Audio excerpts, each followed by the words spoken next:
हाँ बेटा, आज हम बात करेंगे बेटा 11 एंट्रेंस के सिलेबस के बारे में बात करेंगे, फिर उसके बाद कोई नया एक चैप्टर नया स्टार्ट करने वाले हैं। तो सबसे पहले सिलेबस के बारे में बात करने वाले हैं हम। 11 एंट्रेंस में कौन कौन से चैप्टर्स हमें पढ़ने हैं उसके बारे में सबसे पहले बात कर। तो सिलेबस के बारे में हम बात करते हैं बेटा, सिलेबस के बारे में हम बात करते हैं। सबसे पहला यूनिट होता है बेटा नंबर सिस्टम होता है। क्या होता है बेटा? सबसे पहला यूनिट जो होता है बेटा वो नंबर सिस्टम होता है। और नंबर सिस्टम में हमें हर एक चीज़ के बारे में बात करेंगे जो नंबर के रिलेटेड होता है। नंबर के रिलेटेड यानी जो भी नंबर हैं, नेचुरल नंबर है, होल नंबर है, इंटीजर्स है, रैशनल नंबर है, रियल नंबर है और कॉम्प्लेक्स नंबर है, हर एक नंबर के बारे में बात करेंगे हम। नंबर सिस्टम में बात करने वाले हैं। और नंबर सिस्टम में हम बात करेंगे डेसिमल एक्सपेंशन के बारे में बात करेंगे, रियल नंबर का डेसिमल एक्सपेंशन क्या होता है। और फिर हम उसके बाद रैशनलाइजिंग के बारे में बात करेंगे। और फिर हम बेटा एक्सपोनेंट पावर के बारे में बात करेंगे। तो पहला यूनिट जो होता है हमारा बेटा नंबर सिस्टम होता है। और इसमें हम नंबर्स के बारे में ही बात करेंगे, टाइप्स ऑफ नंबर के बारे में बात करेंगे, डेसिमल एक्सपेंशन के बारे में बात करेंगे। हर एक नंबर के बारे में हम बात करने वाले, एक एक करके हम बात करेंगे। जो दूसरा यूनिट होता है बेटा उसको हम क्या कहते हैं बेटा? अलजेब्रा कहते हैं बेटा। क्या कहते हैं? अलजेब्रा कहते हैं। और अलजेब्रा में कुछ चैप्टर्स होते हैं, हम उसके बारे में हम बात करेंगे। सबसे पहला चैप्टर होता है बेटा इसमें, सबसे पहला चैप्टर होता है अलजेब्रा में बेटा पॉलिनोमियल होता है। क्या होता है बेटा? पॉलिनोमियल। हम पॉलिनोमियल के बारे में बात करेंगे।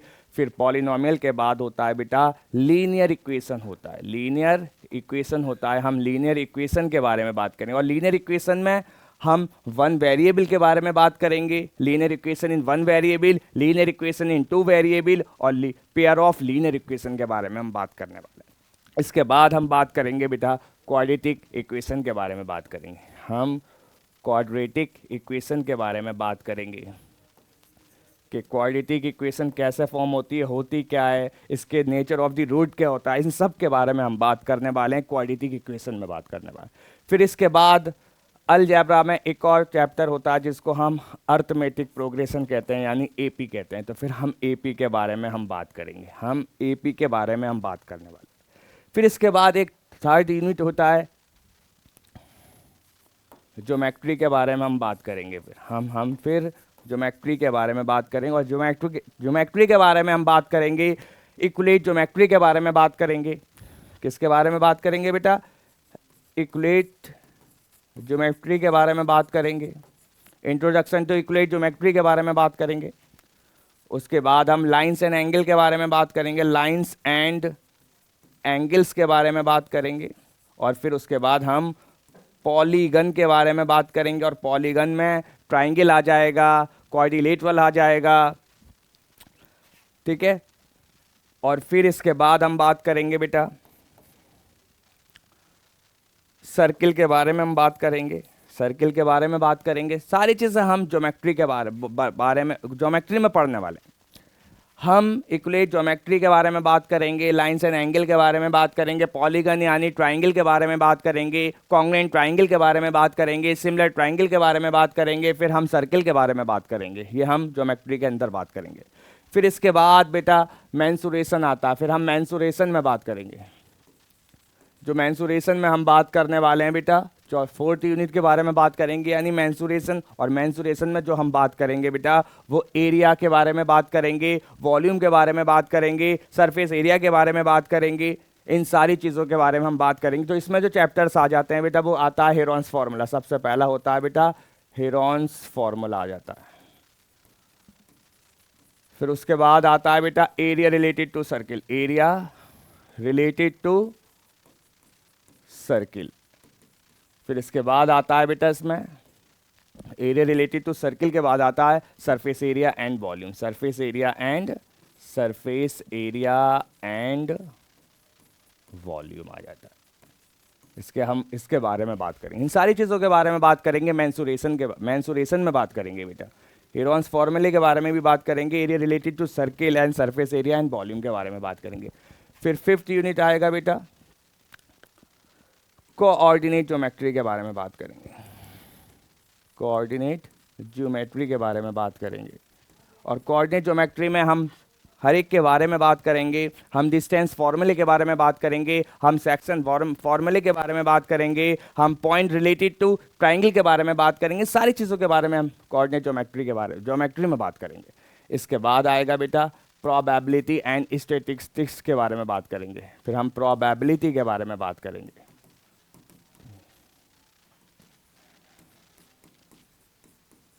स्टैटिस्टिक्स के बारे में बात करेंगे, फिर इसके बाद हम बात करेंगे बेटा ट्रिग्नोमेट्री के बारे में बात करेंगे, मैट्री के बारे में बात करेंगे, और ट्रिग्नोमेट्री के बाद इसी में हम बात करेंगे हाइट एंड डिस्टेंस के बारे में बात करेंगे, हाइट एंड डिस्टेंस के बारे में बात करेंगे।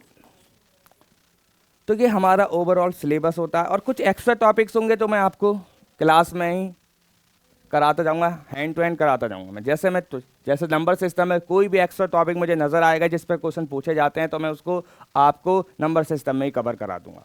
तो हम अभी स्टार्ट करते हैं बेटा, फर्स्ट चैप्टर के बारे में हम बात करेंगे, यानी फर्स्ट यूनिट के बारे में हम बात करेंगे, नंबर सिस्टम के बारे में हम बात करने वाले हैं। चलो शुरू करते हैं बेटा, नंबर सिस्टम के बारे में हम बात करते हैं, चैप्टर नंबर 1 यानी यूनिट 1 या चैप्टर नंबर 1 हम नंबर सिस्टम के बारे में बात करेंगे। नंबर सिस्टम, सबसे पहले मुझे यही पता होना चाहिए कि नंबर सिस्टम क्या होता है बेटा। नंबर सिस्टम क्या होता है, सबसे पहले मुझे ये पता होना चाहिए। सिस्टम का मतलब होता है बेटा चीज़ों का कॉम्बिनेशन, चीज़ों के कॉम्बिनेशन से कोई भी सिस्टम तैयार होता है। जैसे मैं बेटा कंप्यूटर सिस्टम के बारे में बात करूं तो कंप्यूटर सिस्टम बेटा बहुत सारी चीज़ों का कॉम्बिनेशन होता है। कंप्यूटर सिस्टम बेटा CPU, UPS, monitor and mouse and etc, इसके अलावा बहुत सारी चीज़ों का कॉम्बिनेशन होता है। इन सारी चीज़ों के कॉम्बिनेशन से जो चीज़ तैयार होती है उसको हम कंप्यूटर सिस्टम कहते हैं। क्या कहते हैं बेटा? कंप्यूटर सिस्टम कहते हैं। ऐसे ही एक कोचिंग सिस्टम भी होता है, कोचिंग का भी एक सिस्टम होता है। जैसे कोई भी कोचिंग है उसका एक सिस्टम होता है, तो कोचिंग सिस्टम भी बेटा बहुत सारी चीज़ों के कॉम्बिनेशन से मिलकर बनता है। कोचिंग सिस्टम है तो कोचिंग सिस्टम बेटा student, teachers, workers, classrooms and etc, इसके अलावा बहुत सारी चीज़ें होती हैं जिनको मिलकर एक सिस्टम तैयार होता है जिसको हम कोचिंग सिस्टम कहते हैं। क्या कहते हैं बेटा? कोचिंग सिस्टम कहते हैं। ऐसे ही एक नंबर सिस्टम होता है, तो number system is the collection of numbers. Number system जो होता है कलेक्शन होता है, नंबर्स का कलेक्शन होता है। नेचुरल नंबर का कलेक्शन होता है, होल नंबर का कलेक्शन होता है, रियल नंबर का कलेक्शन होता है, इमेजिनरी नंबर का कलेक्शन होता है, कॉम्प्लेक्स नंबर का कलेक्शन होता है। इन सारे नंबर के कलेक्शन से एक सिस्टम तैयार होता है जिसको हम नंबर सिस्टम कहते हैं। क्या कहते हैं बेटा? नंबर सिस्टम कहते हैं। तो number system means collection of numbers. Numbers का कलेक्शन को हम नंबर सिस्टम कहते हैं। कलेक्शन ऑफ नंबर्स, नंबर्स के कलेक्शन को हम नंबर सिस्टम कहते हैं। तो हमारे अब नंबर सिस्टम तो समझ में आता है। नंबर सिस्टम क्या होगा? नंबर्स का कलेक्शन होगा, नंबर का कलेक्शन होगा, उसको हम नंबर सिस्टम कहते हैं। लेकिन अब एक क्वेश्चन बनता है कि नंबर क्या होगा? What is number? नंबर क्या होगा? नंबर सिस्टम तो मेरी बात समझ में आई कि number system is the collection of number, numbers का कलेक्शन को नंबर सिस्टम कहेंगे। तो लेकिन नंबर्स को क्या कहेंगे? अब नंबर को समझने के लिए मैं एक एग्जाम्पल लूंगा ताकि आपके इजीली समझ में आ सके। जैसे मैं क्रिकेट को खेलने जाता हूं या फुटबॉल को खेलने जाता हूं, कोई भी गेम हो सकता है बेटा। अब किसी भी गेम को खेलने के लिए हमें इक्विपमेंट या टूल्स की जरूरत होती है। जैसे मुझे क्रिकेट को खेलने जाना है बेटा, तो क्रिकेट को खेलने के लिए मुझे बैट की जरूरत होगी, बॉल की जरूरत होगी, ग्लव्स की जरूरत होगी, थाई पैड की जरूरत होगी एंड ईटीसी, बहुत सारी चीजें हो सकती हैं। सब जानते हैं, क्रिकेट जो देखता है या खेलता है सब जानते हैं उसके बारे में बेटा। क्रिकेट को खेलने के लिए किस किस चीज की जरूरत होती है, और क्रिकेट को जो देखता है वो विराट कोहली है, धोनी है, इनका फैन भी होगा। और जो फुटबॉल को खेलता है तो वो रोनाल्डो है, मैसी है, इन सब का फैन होता है। हम भी फैन हैं, रोनाल्डो के फैन हैं हम। ओके, तो अब हमें फुटबॉल खेलने जानी है। अब ये तो नहीं है बल्ला लेके चल दोगे, चलो फुटबॉल को मारो, बल्ले से मारो, ऐसा नहीं होता है बेटा। तो अगर फुटबॉल खेलनी है, फुटबॉल को खेलना है तो फुटबॉल की जरूरत होती है और उसके लिए ग्राउंड की जरूरत पड़ती है। ठीक है, जैसे मैंने क्रिकेट खेलने जाता हूं और मैं बैट लेके जाता हूं, बॉल लेके जाता हूं, विकेट लेके जाता हूं, ग्लव्स लेके जाता हूं एंड ईटीसी, बहुत सारी चीजें और भी होती हैं बेटा। अब जब मैं इन सारी चीज़ों को लेके जाता हूं तो इन सारी चीज़ों में हर एक का काम होता है। बैट का काम होता है बॉल को मारना, बॉल का काम होता है बॉलर बॉलिंग कराएगा, ग्लव्स का काम होता है हाथों को इंजर्ड होने से बचाना, इन सारी चीज़ों का काम होता है। वही सिमिलर कहानी है नंबर्स में, वही सिमिलर कहानी है नंबर में। नंबर भी क्या होते हैं? नंबर मैथमेटिकल इक्विपमेंट या टूल्स होते हैं। जैसे क्रिकेट के लिए टूल्स होते हैं, ऐसे ही मैथमेटिक्स के लिए यानी नंबर के लिए, नंबर जो होता है वो मैथमेटिक्स के लिए टूल्स होते हैं। तो नंबर्स आर द, अब मैं नंबर को डिफाइन करूं तो नंबर को कैसे डिफाइन करूंगा? नंबर जो होंगे बेटा वो मैथमेटिकल इक्विपमेंट या टूल्स होंगे जो विच इज यूज, जो किसी चीज को काउंट करने के लिए यूज होते हैं, किसी चीज को लेबल करने के लिए यूज होते हैं और किसी चीज को मेजर करने के लिए यूज होते हैं। उसी को हम क्या कहते हैं बेटा? नंबर कहते हैं। अगर किसी चीज को आपको गिनना है, काउंट करना है, तो आप कभी अलिफ बे ते से काउंट नहीं करोगे, या छोटा बड़ा छोटी बड़ी ऐसे काउंट नहीं करोगे। किससे काउंट करोगे? 1 2 3 4 5 6 से काउंट करोगे। अब वही क्या होते हैं बेटा? नंबर होते हैं। वही क्या होते हैं बेटा? नंबर होते हैं। तो numbers are the mathematical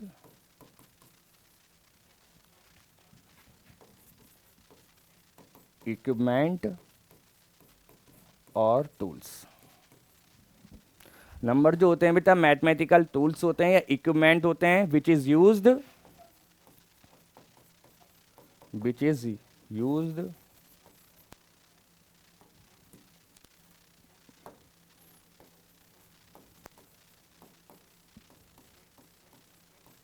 count,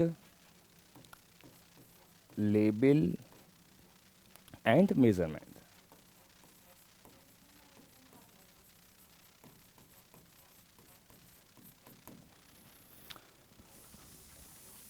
number are the mathematical equipment tools which is use to count, जो काउंट करने के लिए यूज होते हैं, लेबल करने के लिए यूज होते हैं और जो मेजरमेंट करने के लिए यूज होते हैं। उसी को हम क्या कहते हैं बेटा? नंबर्स कहते हैं। क्या कहते हैं बेटा? नंबर्स कहते हैं। इसके बाद हम बात करने वाले हैं बेटा टाइप्स ऑफ नंबर के बारे में बात कर रहे हैं। एक बार देखो बेटा, किसी को कोई दिक्कत नहीं होनी चाहिए, बस बेटा हर चीज समझ में आनी चाहिए।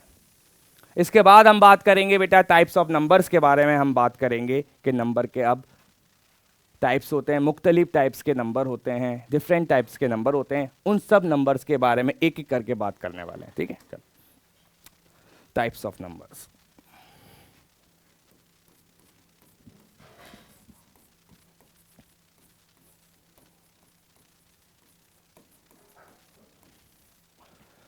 सबसे पहले टाइप्स ऑफ नंबर में हम बात करेंगे कॉम्प्लेक्स नंबर के बारे में बात करेंगे। और कॉम्प्लेक्स नंबर जो है दुनिया का एक इकलौता ऐसा नंबर है जो सबसे बड़ा सेट होता है नंबर्स का, यानी उस नंबर में और सारे के सारे रियल नंबर और सारे के सारे इमेजिनरी नंबर आ जाते हैं।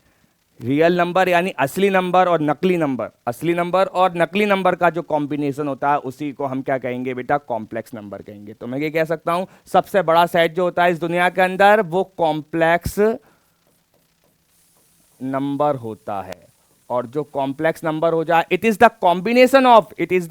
Combination of real and imaginary number. Real और इमेजिनरी नंबर के जो कॉम्बिनेशन होता है उसी नंबर को मैं कॉम्प्लेक्स नंबर कहता हूं। और कॉम्प्लेक्स नंबर लिखने का तरीका होता है बेटा z लिखो और इसको इस तरह से कट कर दो, z पे कट लगा दो, will be equal to a plus i b, a plus i b. अब जो z जो कट लगा ये किसको रिप्रेजेंट करेगा बेटा? कॉम्प्लेक्स नंबर को रिप्रेजेंट करेगा।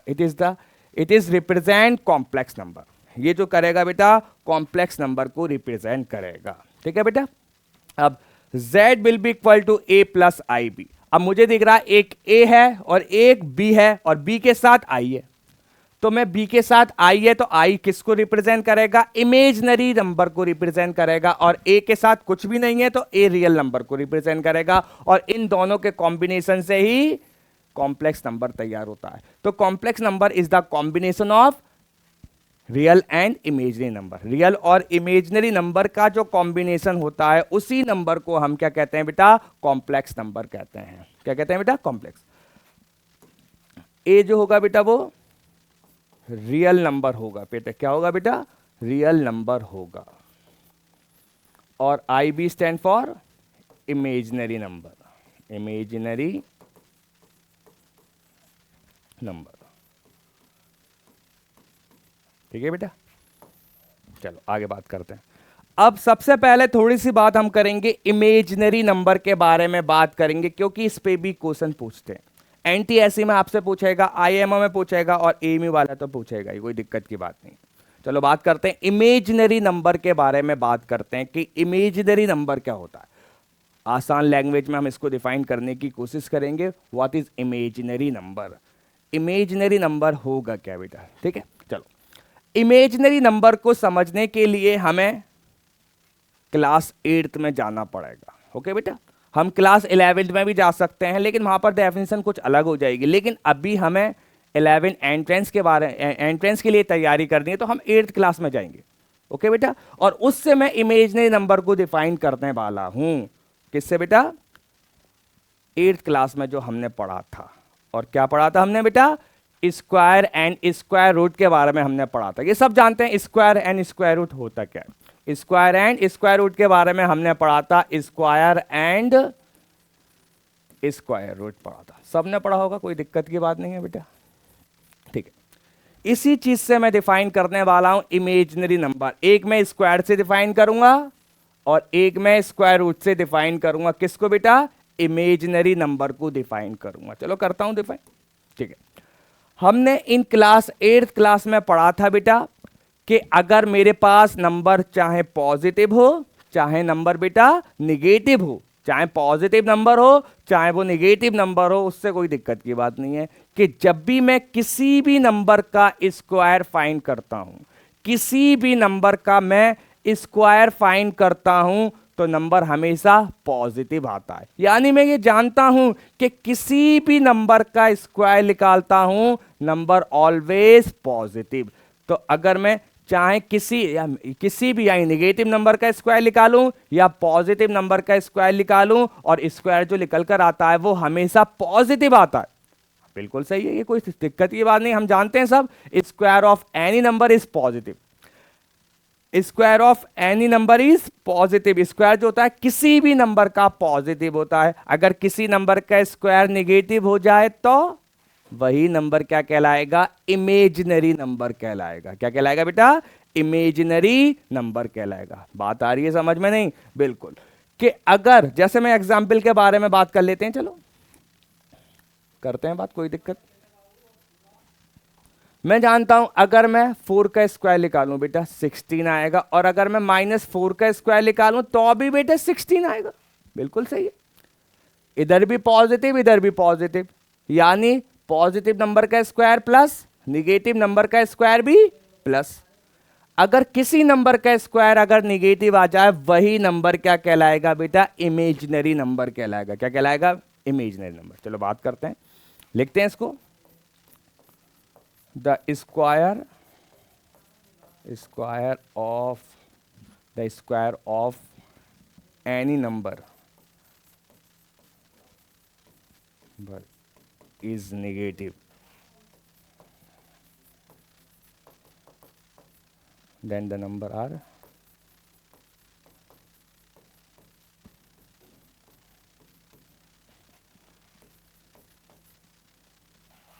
imaginary।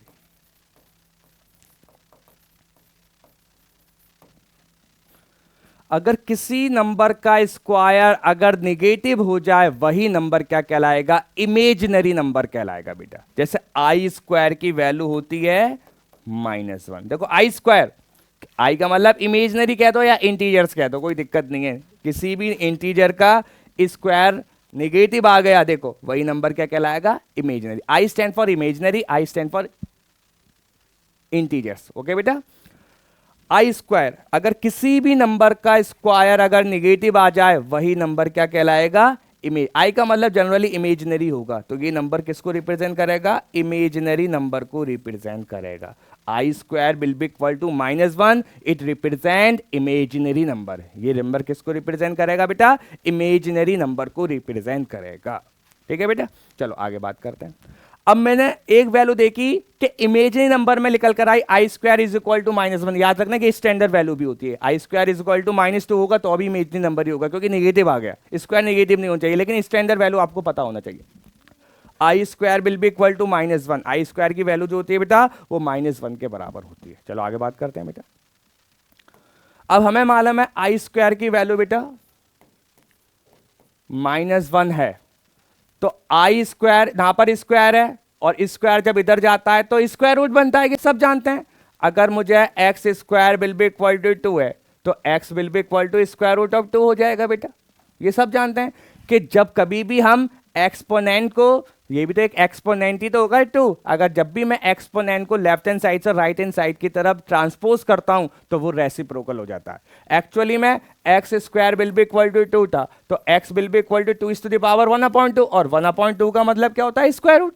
जो स्क्वायर रूट की जो एक्सपोनेंट होती है वो 1/2 को रिप्रेजेंट करती है बेटा। ओके बेटा, चलो अब i square is equal to -1 के बराबर है, i square will be equal to -1 के बराबर है बेटा।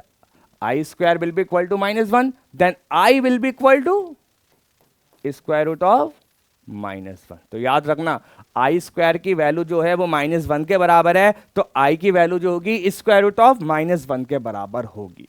अब मैं इससे भी डिफाइन करने वाला हूं, मैं अभी देखो, अब मैं इससे भी डिफाइन करने वाला हूं, इमेजिनरी नंबर को इससे भी डिफाइन करने वाला हूं। तो यहां से मेरे बात समझ में आ रही है कि ये मैंने स्क्वायर रूट निकाला, ओके बेटा, और अंदर नंबर जो है हम -1 तो स्टैंडर्ड वैल्यू होती है, हम याद रखेंगे बेटा कि अंदर जो है वो निगेटिव है, अंदर जो है बेटा वो निगेटिव नंबर है। तो यहां से मेरे बात समझ में आ रही है कि अगर किसी भी निगेटिव नंबर का अगर मैं स्क्वायर रूट निकालता हूं तो वो नंबर क्या कहलाता है, इमेजिनरी नंबर कहलाता है। ये नंबर भी क्या कहलाएगा बेटा, इमेजिनरी नंबर कहलाएगा। The square root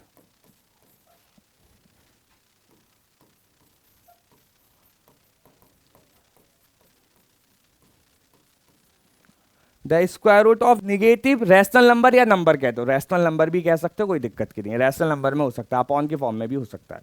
the square root of negative number, square root of negative number is called imaginary number.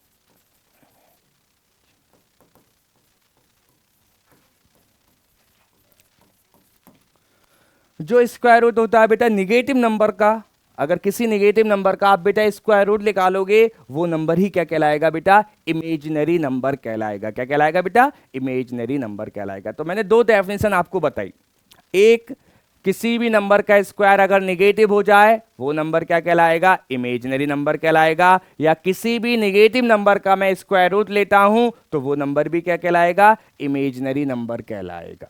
Okay बेटा, ठीक है। अब एक क्वेश्चन यहां पर बनता है, एक क्वेश्चन यहां पर बनता है, वो क्वेश्चन क्या है बेटा, वो क्वेश्चन है कि सर आपने बता दिया हमें कि किसी नंबर का स्क्वायर रूट निकालता हूं, किसी निगेटिव नंबर का, निगेटिव रैशनल नंबर है कि निगेटिव इंटीजर्स का या रैशनल नंबर कुछ भी गया तो कोई दिक्कत की बात नहीं है, कि किसी भी निगेटिव रैशनल नंबर का अगर मैं स्क्वायर रूट निकालता हूं वो नंबर क्या कहलाएगा, इमेजिनरी नंबर कहलाएगा। तो बच्चा कहेगा सर हमने 8th क्लास में तो एक और चीज पढ़ी थी, क्यूब रूट के बारे में भी तो पढ़ा था सर हमने। हाँ ये भी बिल्कुल सही बात है, हमने क्यूब रूट के बारे में भी पढ़ा था। अब किसी निगेटिव नंबर का क्यूब रूट निकालता हूं तो क्या वो इमेजिनरी नंबर होगा। अगर मैं सपोज कर लो उससे आगे भी पहुंच जाता हूं, अगर मैं किसी भी निगेटिव नंबर का या किसी भी नंबर का, निगेटिव भी हो सकता है वो पॉजिटिव भी हो सकता है, किस केस में वो इमेजिनरी नंबर होगा और किस केस में वो रियल नंबर होगा, उसके बारे में हम अभी डिस्कस करने वाले हैं। ठीक है, यहां तक देखो, उसके बारे में अभी हम डिस्कस करेंगे। चलो करते हैं कि अगर मैं किसी भी, अगर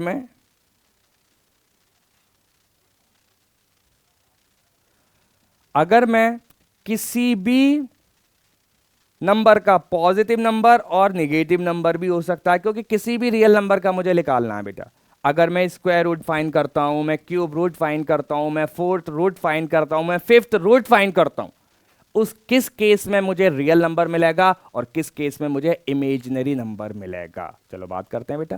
चलो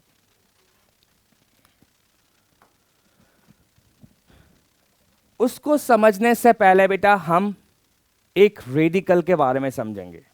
रेडिकल और सर्ट के बारे में बात करेंगे, वो हम बाद में बात करेंगे। यहाँ पर हम थोड़ा सा हल्की सी रेडिकल के बारे में सिर्फ और सिर्फ बात करेंगे बेटा, कि ताकि हम समझ सकें कि किस केस में नंबर इमेजिनरी होगा और किस केस में नंबर रियल होगा। ठीक है बेटा, चलो रेडिकल के बारे में बात करते हैं, हल्की सी बात करेंगे बस अभी फिलहाल के लिए।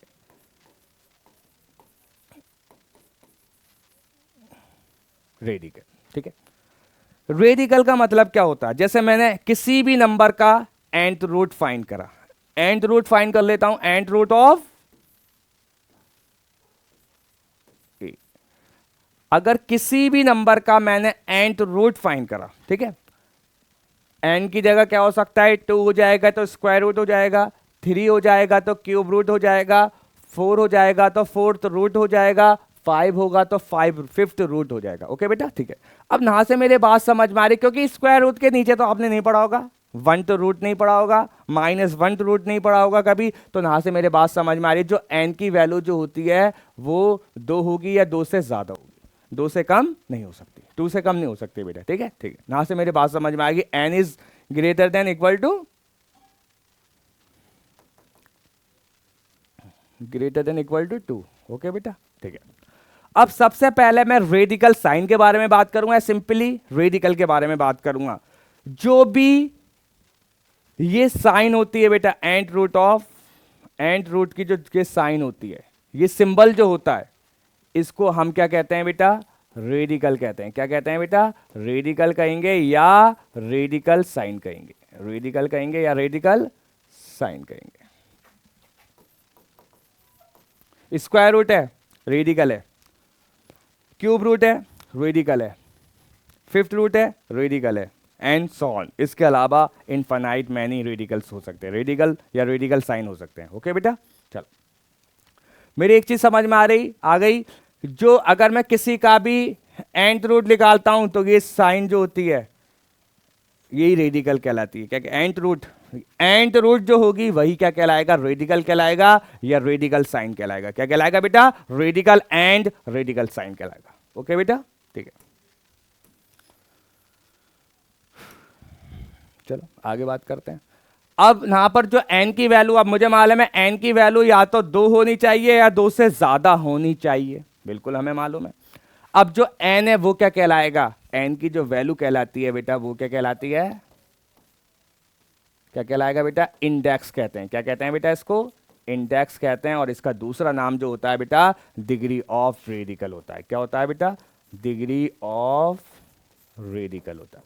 यानी रेडिकल की क्या डिग्री है, इसी को हम क्या कहते हैं, इंडेक्स भी कहते हैं, degree of radical and index. N is called index और डिग्री ऑफ रेडिकल, यानी एन जो होगा इंडेक्स कहता है या डिग्री ऑफ रेडिकल, दोनों में से कुछ भी कह सकते हो, उससे कोई दिक्कत की बात नहीं है। हाँ, अब आती है जो रेडिकल के साइन के अंदर जो वैल्यू है, ए नजर आ रहा है ना सबको बेटा, ए, तो ए की वैल्यू क्या होगी, ए क्या कहलाता है और ए की वैल्यू क्या क्या हो सकती है, उसके बारे में हम बात करेंगे।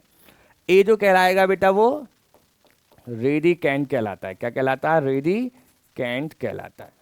ओके, और रेडिकैंट की वैल्यू जो है कोई भी रियल नंबर हो सकता है, और कोई भी कोई भी रियल नहीं, कोई भी रैशनल नंबर हो सकता है। और वो रैशनल नंबर आप जानते हो, वो रैशनल नंबर बेटा नेगेटिव भी हो सकता है और वो रैशनल नंबर बेटा पॉजिटिव भी हो सकता है। ठीक है बेटा, जैसे मैं एक एग्जांपल की बात करता हूं तो चीजों को समझते हैं कि सारी चीजों के बारे में बात करेंगे एग्जांपल लेके।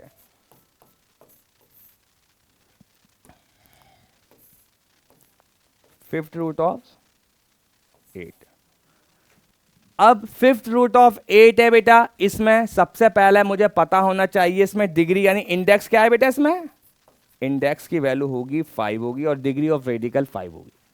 फिर इसमें रेडिकैंट क्या होगा बेटा, रेडिकैंट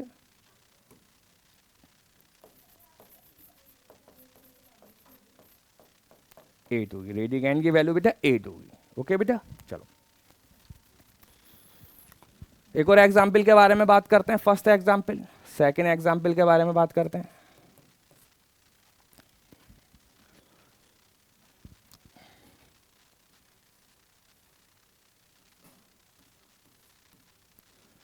इसमें इंडेक्स क्या होगा बेटा, इंडेक्स की वैल्यू बेटा 6 होगी बेटा, और रेडिकैंड की वैल्यू बेटा -5 होगी। तो इस तरह से मैं देख के पहचान सकता हूं, जो भी रेडिकल सिंबल के अंदर वाली वैल्यू होती है, अंदर जो वैल्यू होती है बेटा उसको रेडिकैंड कहते हैं, और जो एन की वैल्यू होती है बेटा उसको हम इंडेक्स और डिग्री ऑफ रेडिकल कहते हैं, और इस पूरे सिंबल को हम बेटा क्या कहते हैं, रेडिकल और रेडिकल साइन कहते हैं। ओके बेटा, चलो इसके बारे में आगे बात करते हैं। अब मैं दो केस बनाने वाला हूं, क्योंकि मुझे जो पहचानना है वो रियल नंबर और इमेजिनरी नंबर को पहचानना है। मेरा मेन कॉन्सेप्ट तो वही है कि कौन किस केस में इमेजिनरी नंबर होगा और किस केस में बेटा रियल नंबर होगा। ठीक है, चलो केस 1 के बारे में बात करते हैं। केस 1, ठीक है, केस 1, इफ अगर रेडिकैंड की वैल्यू अगर पॉजिटिव हो जाए, क्योंकि मुझे मालूम है ए की वैल्यू जो होगी बेटा वो कोई भी रेशनल नंबर हो सकता है, और वो रेशनल नंबर बेटा निगेटिव में भी होता है और पॉजिटिव में भी होता है। ओके, केस 1, इफ अगर रेडिकैंड इज पॉजिटिव, अगर रेडिकैंड जो है बेटा वो पॉजिटिव है, तो फिर एन की वैल्यू कुछ भी हो जाए, चाहे इवन हो जाए चाहे ऑड हो जाए, क्योंकि हमें मालूम है स्क्वायर रूट है, क्यूब रूट है, फोर्थ रूट है, फिफ्थ रूट है, यानी एन की यानी इंडेक्स जो होता है या तो इवन नंबर होता है या ऑड नंबर होता है। तो यहां पर मेरी पहली बात ये समझ में आ रही है कि अगर रेडिकैंड की वैल्यू बेटा अगर पॉजिटिव है, तो इंडेक्स की वैल्यू चाहे इवन हो चाहे ऑड हो बेटा, तो नंबर हमेशा रियल नंबर कहलाएगा। क्या कहलाएगा बेटा, रियल नंबर कहलाएगा। इफ लिखते हैं, चलो, if radicand is positive, if radicand is positive यानी a is greater than 0, a की वैल्यू जो होगी वो 0 से ज्यादा होगी, a is greater than 0, a is greater than 0 यानी रेडिकैंड इज ग्रेटर देन 0 यानी positive. Okay,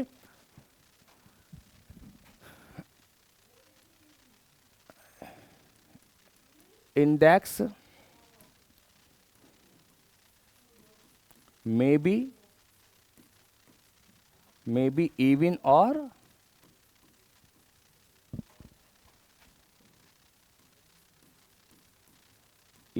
odd number, then and root of a is real number। Okay बेटा, कि अगर रेडिकैंड की वैल्यू अगर आपको पॉजिटिव नजर आती है यानी ए इज ग्रेटर देन 0, तो इंडेक्स में भी या तो इवन हो सकता है और ऑड हो सकता है, तो दोनों केसेस में नंबर जो कहलाएगा बेटा वो रियल नंबर कहलाएगा। क्या कहलाएगा बेटा, रियल नंबर कहलाएगा। अगर रेडिकैंड पॉजिटिव है तो आपको इंडेक्स चेक भी मत करना, इंडेक्स चेक करने की भी जरूरत नहीं है, तो फिर नंबर रियल नंबर ही होगा। क्या होगा बेटा, रियल नंबर ही होने वाला है। ठीक है, केस सेकंड के बारे में बात करते हैं।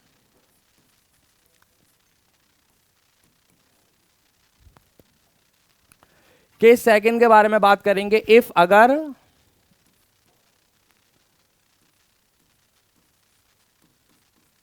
रेडिकैंड इज निगेटिव, अगर रेडिकैंड क्या हो जाए बेटा, निगेटिव हो जाए,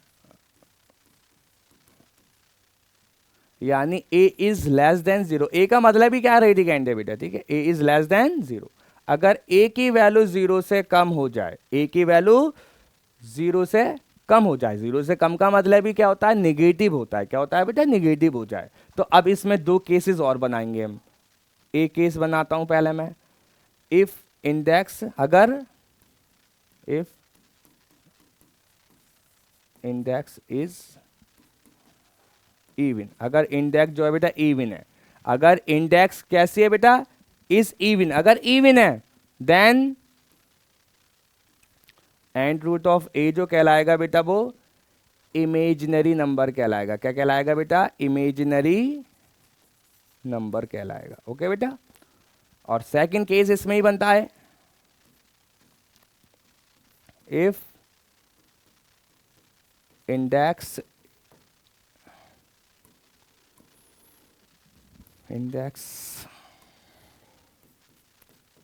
इज पॉजिटिव। अगर इंडेक्स क्या है बेटा, पॉजिटिव है,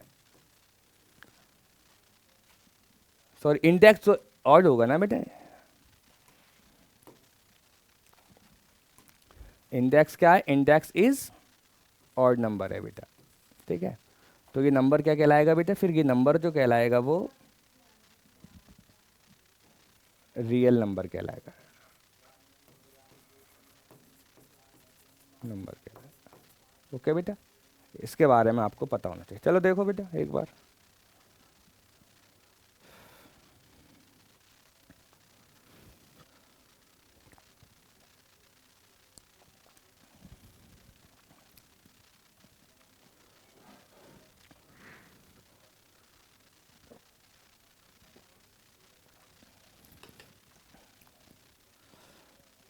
इसके बारे में सब आपको पता होना चाहिए बेटा, बिल्कुल एज इट इज याद रखना है बेटा। इस टाइप का क्वेश्चन आएगा तो इजीली बता सकते हो। चलो किस टाइप का क्वेश्चन बनता है उसके बारे में बात करते हैं। चलो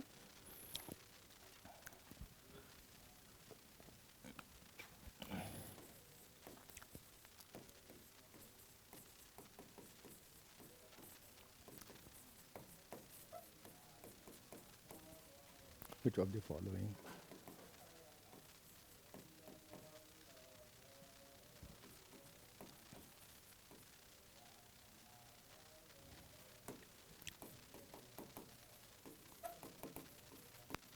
आपको जो मैं नंबर लिखने वाला हूं बेटा उसमें से यही बताना है कि which one is real and which one is imaginary, कौन सा रियल है और कौन सा इमेजिनरी नंबर है। ओके बेटा चलो,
इसमें हमें यही बताना है कि which one is real number, कौन सा रियल नंबर है बेटा और कौन सा इमेजिनरी नंबर है, हमें इसके बारे में ही बात करनी है। इसको बताना है फर्स्ट में, सेकंड में, थर्ड में, फोर्थ में, फिफ्थ क्वेश्चन में कौन सा बेटा रियल नंबर है और कौन सा बेटा इमेजिनरी नंबर है। ओके बेटा, तो मैंने अभी बताया था इमेजिनरी नंबर और रियल नंबर बताने के लिए कि अगर आपको रेडिकल फॉर्म में कोई भी नंबर दे रखा है तो आप रेडिकैन को देखोगे। अगर रेडिकैन पॉजिटिव है तो आपको इंडेक्स को चेक करने की कोई ज़रूरत नहीं है। इंडेक्स अब कुछ भी हो, नंबर क्या होगा, चाहे इवन हो चाहे ऑड हो, तो नंबर क्या होगा, रियल होगा। फर्स्ट क्वेश्चन में आपको नजर भी आ रहा है,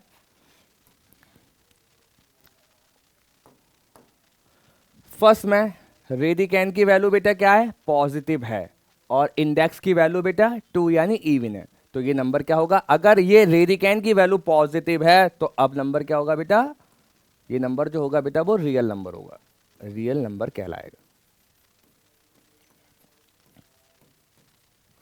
इसमें भी रेडिकैन की वैल्यू पॉजिटिव है। अब रेडिकैन की वैल्यू पॉजिटिव हो गई तो अब इंडेक्स चेक करने की जरूरत नहीं है। इंडेक्स चाहे इवन हो चाहे ऑड नंबर हो, नंबर क्या होगा, रियल नंबर ही होगा। क्या होगा बेटा, रियल नंबर ही होगा।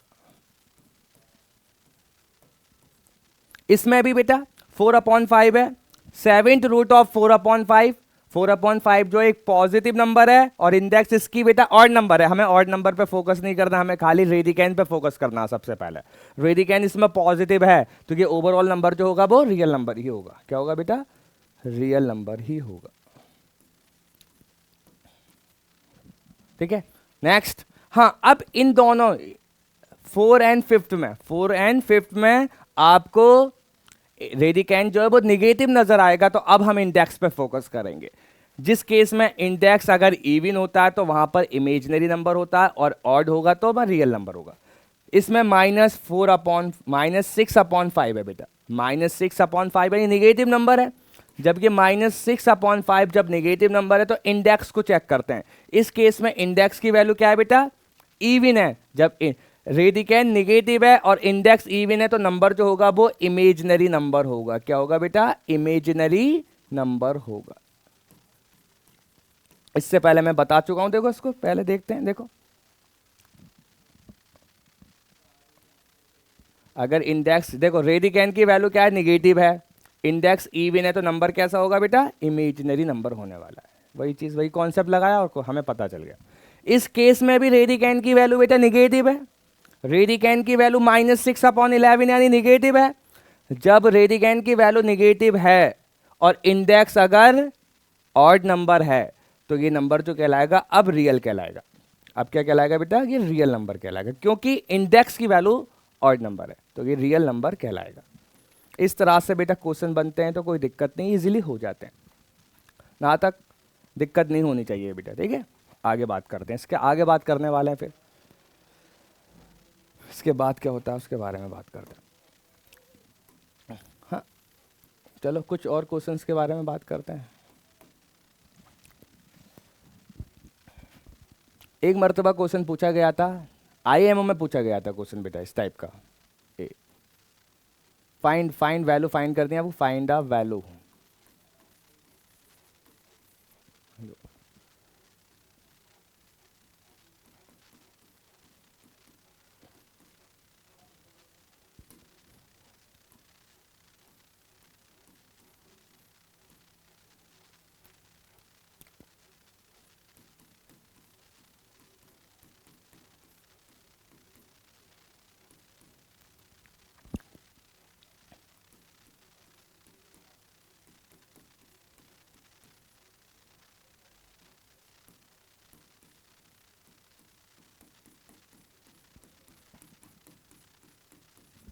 इस टाइप के क्वेश्चन बन सकता है, सिंपल क्वेश्चंस होते हैं, कोई दिक्कत की बात नहीं है। चलो अब हमें इन क्वेश्चंस को करने के पहले सबसे पहले जो मैंने इमेज नंबर में स्टार्टिंग की थी, I² will be equal to, दो वैल्यू मैंने बताई थी आपको। देखो दो वैल्यू मैंने आपको बताई थी, ये दो वैल्यू, I² की वैल्यू बेटा -1 पता होना चाहिए और I की वैल्यू √(-1) पता होना चाहिए, दोनों वैल्यू। ओके, अब देखो क्वेश्चन नंबर फर्स्ट को मैं करता हूं, ए पार्ट को करता हूं बेटा मैं। अब मुझे मालूम है √(-1) है और √(-1) की वैल्यू क्या होती है बेटा, आई होती है। क्या होती है, आई। तो इसकी जगह क्या लिख सकता हूं बेटा मैं, आई। इसकी जगह क्या लिख सकता हूं बेटा मैं, आई। और आई इंटू आई क्या होता है बेटा, I² होता है, और आई इंटू आई I² होता है, और I² की वैल्यू -1। तो आंसर कितना हो जाएगा बेटा, -1 हो जाएगा। Answer is -1। बहुत सिंपल क्वेश्चन है, कुछ भी नहीं है क्वेश्चन में। हमें पता होना चाहिए कि I² की वैल्यू बेटा -1 के बराबर होती है। I² will be equal to -1 और I will be equal to ((-1)। Okay, अब यहां पर ((-1) multiply ((-1)), ((-1) multiply ((-1)), ((-1) means I, ((-1) means I into I² और I² will be equal to -1। पता है हमें value, answer is this one. Simple question था, कुछ भी नहीं था बेटा। नेक्स्ट बी क्वेश्चन देखते हैं, इसमें भी वैल्यू लगा दो डायरेक्ट। बी क्वेश्चन है बेटा, ((-1) मल्टीप्लाई ((-1) मल्टीप्लाई ((-1)। अब मुझे मालूम है ((-1) की वैल्यू आई मल्टीप्लाई कर दो, आई मल्टीप्लाई आई। ओके बेटा, I² मल्टीप्लाई आई। ओके बेटा, और I² की वैल्यू क्या होती है, -1, तो -1 इंटू आई, और -1 इंटू आई -i। ओके बेटा, आंसर इज -i। आंसर क्या हो जाएगा बेटा, -i हो जाएगा। ओके, कोई दिक्कत नहीं, सिंपल क्वेश्चन है, कुछ भी नहीं है। नेक्स्ट सी क्वेश्चन देखते हैं। सी क्वेश्चन क्या था, square root of -2 multiply square root of -3, square root of -2 multiply square root of -3। अब देखो जब भी आपको स्क्वायर रूट के अंदर माइनस नजर आए तो माइनस को किससे रिप्लेस कर देना, आई से रिप्लेस कर देना। आई का मतलब भी इमेजिनरी नंबर है और के स्क्वायर रूट के अंदर है तो अभी इमेजिनरी नंबर है, तो दोनों का मतलब तो सिमिलर है ना। तो माइनस को मैं आई से रिप्लेस कर देता हूं, इसको क्या लिख सकता हूं, √2 इंटू आई मल्टीप्लाई √3 इंटू आई। ओके बेटा, और आई जो रहेगा स्क्वायर रूट के बाहर रहेगा, अंदर जो रहेगा वो आई स्क्वायर रहेगा, तो क्योंकि अंदर आई स्क्वायर था तो बाहर क्या हो जाएगा, आई हो जाएगा। जैसे मैं एग्जाम्पल समझने की कोशिश करता हूं, इसको मैं क्या लिख सकता हूं बेटा, मैं 2 इंटू -1। ओके बेटा, और -1 की वैल्यू क्या होती है, आई स्क्वायर की वैल्यू होती है -1 के बराबर, तो -1 की वैल्यू क्या होगी, आई स्क्वायर के बराबर। तो क्या लिख सकता हूं, 2 इंटू आई स्क्वायर, और आई स्क्वायर का स्क्वायर रूट कितना होगा बेटा, 2i हो जाएगा। तो इसलिए मैं डायरेक्ट रिप्लेस कर दूंगा, इतनी कहानी करने की जरूरत नहीं है, डायरेक्ट रिप्लेस कर दो आई से, माइनस को खत्म करो और आई को लेके आ जाओ, क्योंकि इसका मतलब ही इमेजिनरी नंबर है। चलो अब करते हैं सिंपली, इन दोनों को मल्टीप्लाई कर दो, √2 इंटू √3 √6 हो जाएगा बेटा। ओके, और आई इंटू आई स्क्वायर, और आई स्क्वायर की वैल्यू क्या होती है बेटा, -1, तो √6 इंटू -1, तो -√6 आंसर हो जाएगा फाइनल, कोई नहीं है, सिंपल क्वेश्चन था।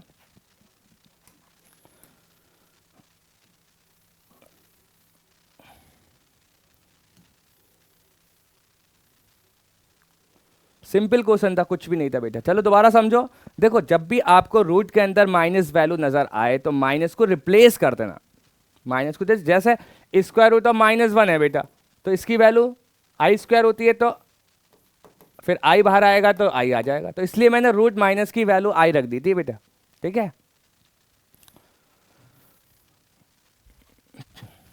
तो मैंने इस माइनस को रिमूव करा, आई आ गया, इस माइनस को रिमूव करा, आई आ गया, फिर ये दोनों रेडिकल फॉर्म में, तो इन दोनों को मल्टीप्लाई करा तो √2 इंटू √3 √6 हो जाएगा, और आई इंटू आई स्क्वायर, आई को 2 बार मल्टीप्लाई करोगे तो आई स्क्वायर बन जाएगा, और आई स्क्वायर की वैल्यू होती है -1, i square will be equal to -1। फिर मैंने आई स्क्वायर की वैल्यू रख दी,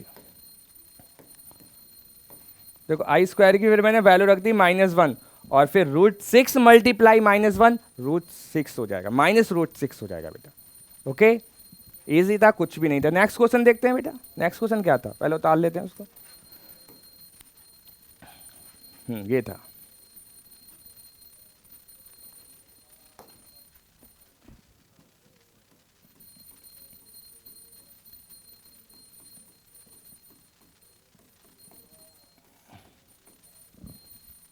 चलो सबसे पहले हमारा वही प्रोसेस होगा, माइनस को रिमूव करो और आई को लेके आओ।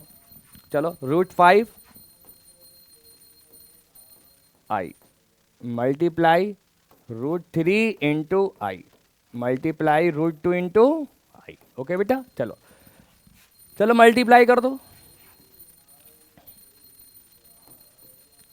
√5 इंटू √3 √15, 15 इंटू 2 30, आई इंटू आई स्क्वायर इंटू आई, और आई स्क्वायर की वैल्यू बेटा -1,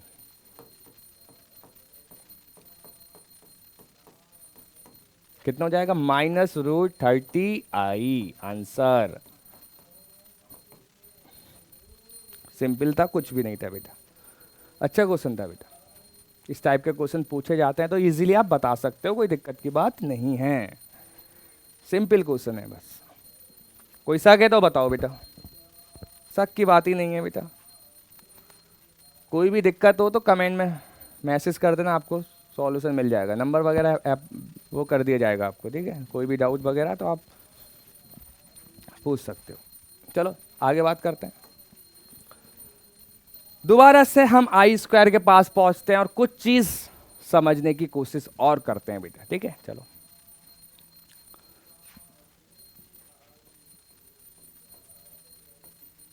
आई स्क्वायर की वैल्यू मुझे मालूम है -1 होती है बेटा, i square will be equal to -1, i square की वैल्यू बेटा -1 होती है, हमें मालूम है, इसमें कोई दिक्कत की नहीं है। अब हमें निकालनी है आई क्यूब की वैल्यू, आई क्यूब, चलो आई क्यूब की वैल्यू निकालते हैं। आई क्यूब को क्या लिख सकता हूं बेटा, i square into i. Law of exponent का यूज करो। जब मैं इसको ऐसे लिख सकता हूं तो इसको ऐसे ब्रेक करके भी तो लिख सकता हूं, बिल्कुल लॉ ऑफ एक्सपोनेंट। एक्सपोनेंट का लॉ है कि बेस सेम है, एक्सपोनेंट डिफरेंट है, तो एक्सपोनेंट को बेटा मैं प्लस करता हूं मल्टीप्लीकेशन में। ओके, अगर मैं इन इसकी एक्सपोनेंट वन है, कुछ नहीं तो वन होती है ना, बेस सेम है तो टू और वन को प्लस करूंगा 3 आएगा। अगर मैं इसको ऐसे लिख सकता हूं तो इसको ऐसे भी लिख सकता हूं। याद रखना, लेफ्ट हैंड साइड से राइट हैंड साइड की तरफ जा सकता हूं तो राइट हैंड साइड से लेफ्ट हैंड साइड की तरफ भी जरूर जा सकता हूं, उसमें कोई शक की बात नहीं है।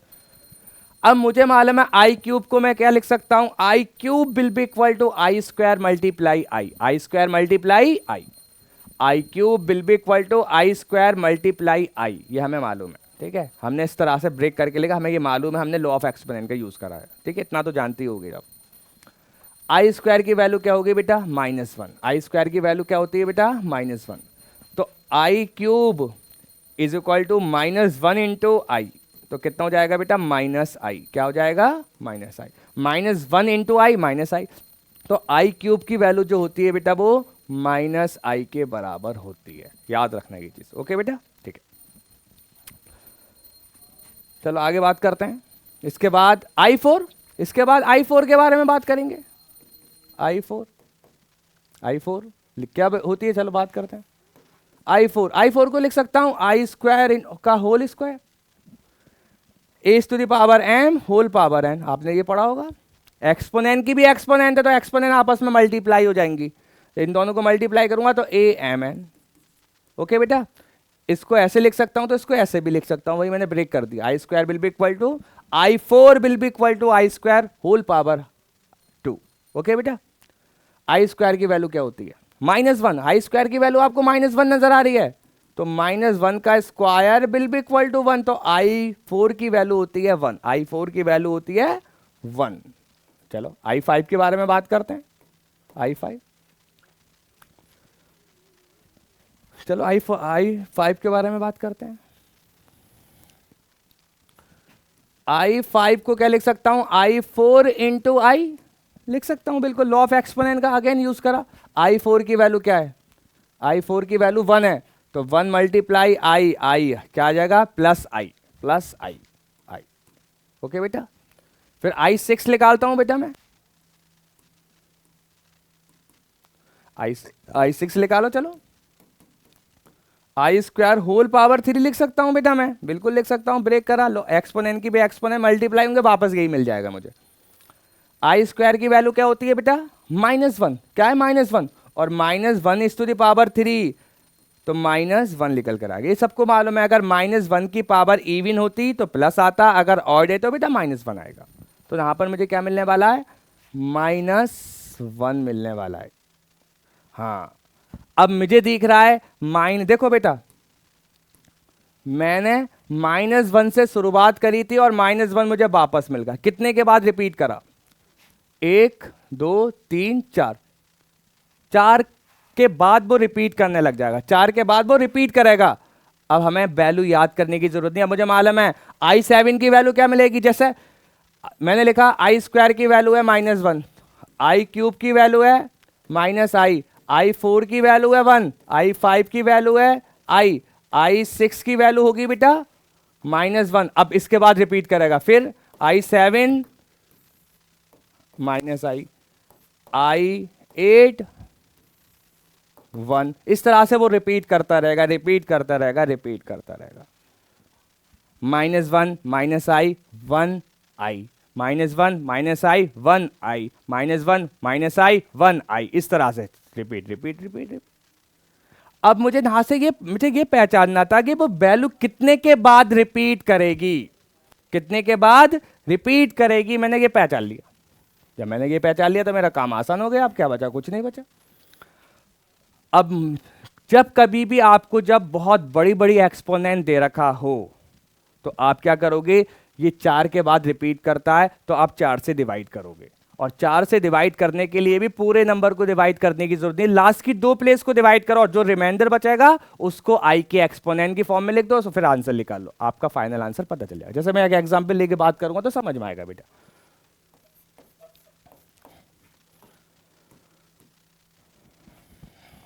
फाइंड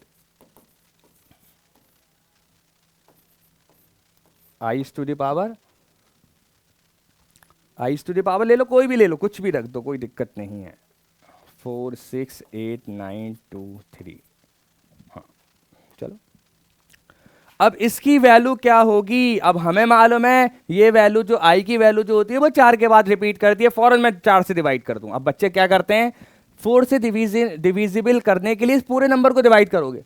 4 से डिविजिबल करने के लिए पूरे नंबर को डिवाइड करने की जरूरत नहीं है, क्योंकि हमें मालूम है टेस्ट ऑफ डिविजिबिलिटी मालूम है, लास्ट की 2 प्लेस को डिवाइड कर लो। हम लास्ट की 2 प्लेस को क्या करने वाले हैं बेटा, डिवाइड करने वाले हैं। लास्ट की 2 प्लेस को डिवाइड करूंगा मैं, यानी 23 को डिवाइड करता हूं किससे बेटा, 4 से, क्योंकि 4 के बाद तो रिपीट करता है तो 4 से तो करना पड़ेगा। तो मैं 23 को क्या करूंगा, 4 से डिवाइड करूंगा। डिवाइड करना सबसे आता होगा, इतना तो डिवाइड कर सकते हो। 23 को 4 से डिवाइड करूंगा, 4 5 जा 20 होगा, और रिमाइंडर कितना बचेगा बेटा, 3 बच जाएगा। Reminder become 3। अब हमें क्या करना है, आई की जो पूरी एक्सपोनेंट थी इससे कोई मतलब नहीं होना चाहिए आपको। आप क्या करोगे, आई की पावर जो रिमाइंडर बचता है वो ले लो, आई की पावर 3। और आई की पावर 3 किसके बराबर होता है बेटा, -1 के बराबर। तो आंसर कितना हो जाएगा बेटा, answer will be equal to -i। Answer is equal to -i। Final answer ही हो जाएगा बेटा। खत्म क्वेश्चन, कुछ भी नहीं था क्वेश्चन में, सिंपल क्वेश्चन था। बस आपको याद रखना है कि आई की जो एक्सपोनेंट होती है कुछ भी हो वो 4 4 के बाद रिपीट करती है, तो आपको बेटा 4 से डिवाइड करना है। और 4 से डिवाइड करने के लिए भी आप लास्ट की 2 प्लेस को डिवाइड कर दोगे, लास्ट की 2 प्लेस को डिवाइड कर दोगे, और जो भी रिमाइंडर बचेगा वही आई की एक्सपोनेंट रख देना, और फाइनल आंसर आपको पता चल जाएगा। और क्योंकि चारों वैल्यू तो आपको याद रहेंगी। अब देखो याद करने का, -1 -i 1i -1, ऐसे चलती रहेगी कहानी, चलती रहेगी कहानी, चलती रहेगी चलती रहेगी चलती रहेगी, पता नहीं कब तक चलेगी, इन्फिनाइट तक ही चलेगी कहानी, कभी खत्म नहीं होने वाली बेटा। चलो एक और एग्जाम्पल लेके बात समझेंगे तो बात और समझ में आएगी बेटा। बी,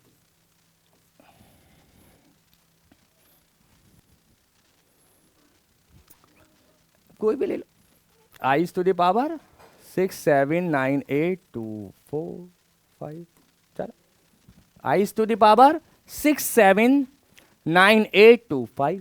करना क्या है, अगेन वही कॉन्सेप्ट करना है हमें, 4 से डिविजिबल करना है। और 4 से डिविजिबल के लिए भी हमें पूरे नंबर को नहीं करना, लास्ट की 2 प्लेस देख लेते हैं बस, लास्ट की 2 प्लेस देख लेते हैं बस। 25 है, फॉरन 4 से डिवाइड करता हूं, बहुत से तो डायरेक्ट जानते होंगे 25 को 4 से डिवाइड करूंगा तो रिमाइंडर 1 बचेगा, ये हम जानते हैं। लेकिन नहीं आता है तो मैं सिखा भी देता हूं, कोई दिक्कत नहीं है, डिवाइड करना भी सिखा देंगे। 4 6 24, कितना बचा रिमाइंडर बेटा, 1, रिमाइंडर इज 1। तो मैं क्या करूंगा, इस पूरी एक्सपोनेंट को ना लेके आई की पावर 1 ले लूंगा बस, आई की पावर 1 लूंगा, तो आई की power 1 means I, answer is this 1। ये फाइनल आंसर हो जाएगा, इससे आगे कैलकुलेशन नहीं होगा, बस खत्म, आंसर हो जाएगा बेटा।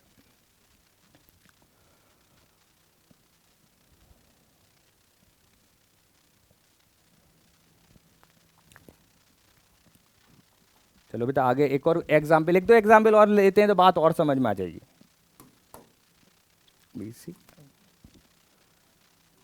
आई टू द पावर,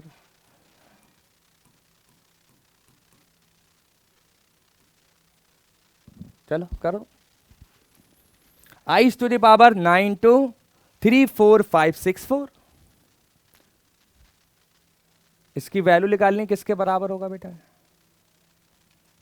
सबसे पहले वही कॉन्सेप्ट, आई की वैल्यू, आई की कोई भी एक्सपोनेंट लूं तो वो 4 4 के बाद रिपीट करता है, फौरन मैं 4 से 4 से डिवाइड करूंगा। और 4 से डिवाइड करने के लिए मैं लास्ट की 2 प्लेस को डिवाइड करने वाला हूं, मैं लास्ट की 2 प्लेस को क्या करने वाला हूं बेटा, डिवाइड करने वाला हूं। 64, 64 को 4 से डिवाइड करता हूं, 4 1 जा 4, कैरी 2, नेक्स्ट 4 6 4 जा 4 6 जा 24, रिमाइंडर इज 0, रिमाइंडर इज 0, तो i is to the power 0, और i to the power 0 means 1, answer is 1। किसी की भी एक्सपोनेंट 0 हो जाए फिर तो वो 1 ही होता है, ओके बेटा, वो तो 1 होता है, ये सब जानते हैं।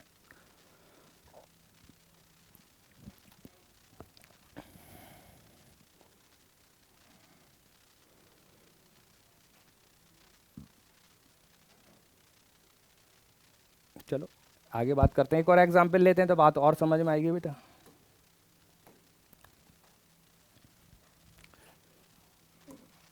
C D,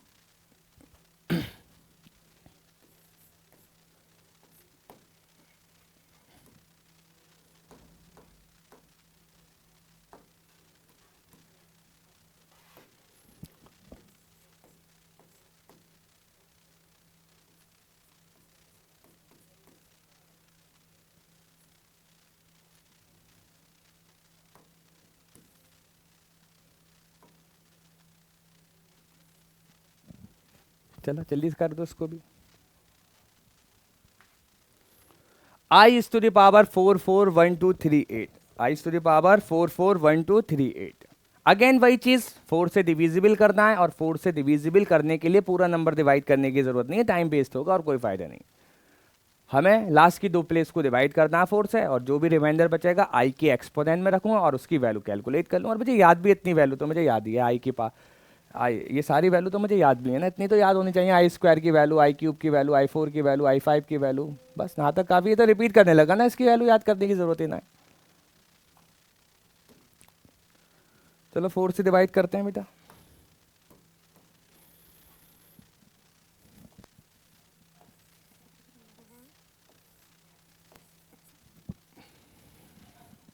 four 9 36, reminder become 2, तो आई स्क्वायर, और आई स्क्वायर की वैल्यू बेटा -1 के बराबर होगी। Answer is this one.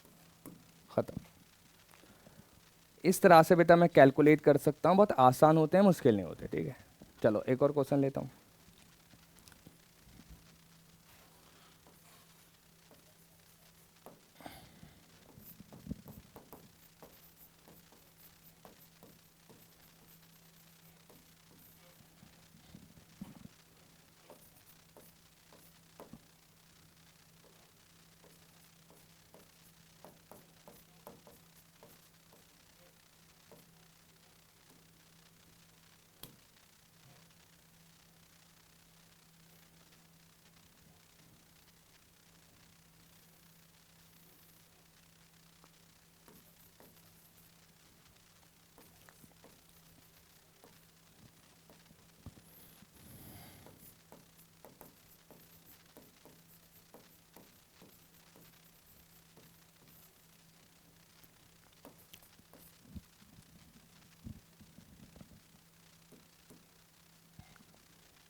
चलो फाइंड द वैल्यू। अब इसको बेटा फाइंड करने के लिए आप वही 4 का कॉन्सेप्ट तो यूज करोगे, इसमें तो कोई शक की बात ही नहीं है। देखो ये 2 तरीके से क्वेश्चन कैलकुलेट कर सकते हैं।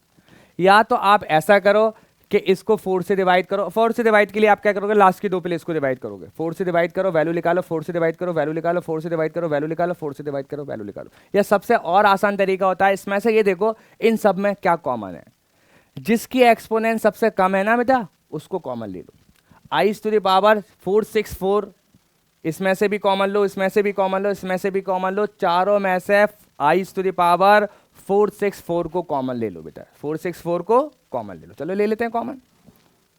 I to the power 464 common ले लिया। जब आई टू द पावर 464 पूरा कॉमन चलागा तो 1 बचेगा, और यहां पर आई टू द पावर 465 में से 464 कॉमन चलागा तो कितना बचेगा, आई टू द पावर 1 बचेगा, तो यानी आई प्लस इसमें से आई स्क्वायर बचेगा, इसमें बेटा आई क्यूब बचेगा। ओके बेटा, चलो यहां तक मैंने कॉमन लिया। सबसे पहले मैंने आई टू द पावर 464 को कॉमन लिया। जब मैंने आई टू द पावर 464 को कॉमन लिया तो मुझे जब आई टू द पावर 464 में से आई टू द पावर 464 पूरा का पूरा कॉमन चला गया तो क्या बचेगा, 1, यानी आई टू द पावर 0 बचेगा, और i to the power 0 means 1 होता है।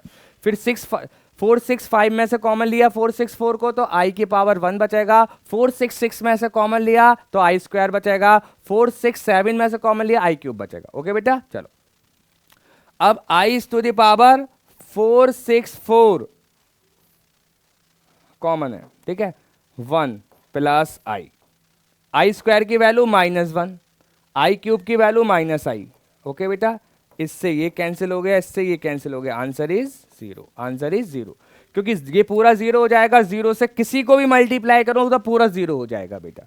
तो यहां से मेरे एक बात समझ में आ रही है कि आई की एक्सपोनेंट अगर कॉन्जुगेटिव इंटीजर है और 4 हैं और प्लस में है तो हमेशा आंसर क्या होता है, जीरो होता है। एक बार ये एंटी एससी में क्वेश्चन पूछा गया था, एक मरतबा लिख लेते हैं, जनरली नोट करके लिख लेते हैं। I to the power n plus i to the power n plus 1 plus i to the power n plus 2 plus i to the power n plus 3 is equal to zero के बराबर होगा। याद रखना ये बेटा,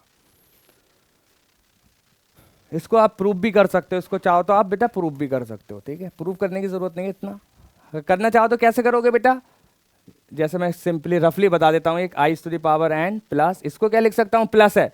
जब भी एक्सपोनेंट में प्लस होता है तो मल्टीप्लाई होता है, मल्टीप्लाई में रहा होगा, उसकी बेस सेम होंगी और एक्सपोनेंट डिफरेंट होंगी और मल्टीप्लाई में रहा होगा। अगर माइनस है तो बेटा डिवाइड में रहा होगा। I to the power n multiply i plus i to the power n multiply i square plus i to the power n multiply i cube. अब क्या कॉमन है, i is to the power n common ले लो, 1 plus i square plus i cube. देखो वही चीज बन गई वापस, वही चीज वापस बन गई। आई की power n 1 plus i plus sorry i square की वैल्यू -1 माइनस आई, इससे ये कैंसिल, इससे ये कैंसिल, जीरो आएगा, जीरो से मल्टीप्लाई करोगे तो आंसर इज जीरो। तो याद रखना कि जीरो होता है। ठीक है, बस ये तो मैंने सिंपली समझाने के लिए कराया था, ये नोट करके लिख लेना, इंपॉर्टेंट पॉइंट है बेटा। ठीक है, चलो आगे बात करते हैं। ये भी नोट करके लिख लेना, चाहे अपॉन में भी हो तो कोई दिक्कत नहीं है।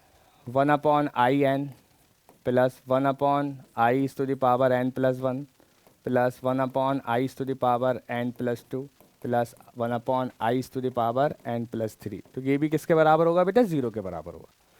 ये भी आपको पता होना चाहिए। इसको करने का तरीका भी वही रहेगा, जैसे इसको लिख लेता हूँ 1 upon i to the power n plus इसको लिख लूँगा 1 upon i to the power n multiply i, इसको लिख लूँगा बेटा 1 upon i to the power n multiply i square plus 1 upon i to the power n multiply i to the power 3। वही law of exponent का use करा बेटा मैंने। I to the power 1 upon i to the power n common ले लो,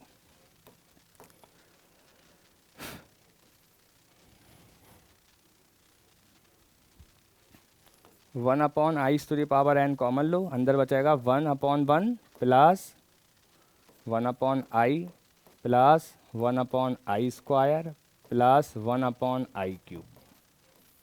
ठीक है बेटा, 1 upon i to the power n 1 upon 1 plus 1 upon i square की वैल्यू होती है -1 और प्लस माइनस -1 अपॉन 1 और -1 अपॉन इसकी वैल्यू की minus I plus minus minus i, इससे ये कैंसिल, इससे ये कैंसिल, कितना आएगा बेटा 1 upon i to the power n multiply zero, तो आंसर इज जीरो, आंसर हो जाएगा। तो ये चीज़ याद रखना कि दोनों क्वेश्चन पूछे जा सकते हैं, इंपॉर्टेंट है बेटा। क्वेश्चन की फॉर्म में आएगा वहाँ पर बस, और कुछ नहीं है। तो इस तरह से आप कर सकते हो।